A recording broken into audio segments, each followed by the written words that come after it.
உங்களுக்கு தேங்காய் பூ பிடிக்குமாங்க? எனக்கு தேங்காய் பூனா ரொம்ப ரொம்ப பிடிக்கும். அம்மா வீட்டு தோட்டத்துக்கு போனோம்னா தேங்காய் பூ எப்பயுமே இருந்துக்கிட்டே தாங்க இருக்கும். 10, 20 செடி போட்டுக்கிட்டே தான் இருப்பாங்க.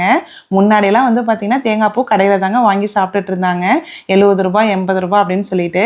இப்போலாம் தோட்டத்திலேயே போட ஆரம்பிச்சிட்டாங்களா, அதனால இப்போ கடையில் வாங்குற வேலையே இல்லைங்க.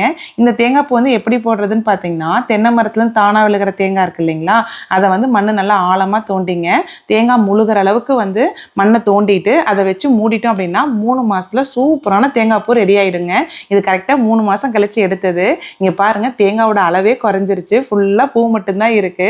அதுவும் நம்ம கோயிலுக்கு போய் தேங்காய் உடைச்சாவே அதில் தேங்காய் பூ இருந்தாவே ரொம்ப ரொம்ப நல்லதுன்னு சொல்லுவாங்க. ஆனால் அது மட்டும் நல்லது இல்லைங்க, உடம்புக்குமே ரொம்ப நல்லது தான். தேங்காய் பூவில் இல்லாத சத்துக்களே கிடையாதுங்க. அவ்வளோ நியூட்ரியன்ஸ் இருக்கு. அது பஞ்சு போல இருக்குங்களா, சாப்பிட்டுட்டே இருக்கலாம்னு சொல்லிட்டு தான் இருக்கும். இந்த தேங்காய் பூ வந்து எப்படி போடுறதுன்னு சொல்லிட்டு டீட்டெயில்டாக லாங் வீடியோவில் போஸ்ட் பண்ணியிருக்கேன். கண்டிப்பாக பாருங்க.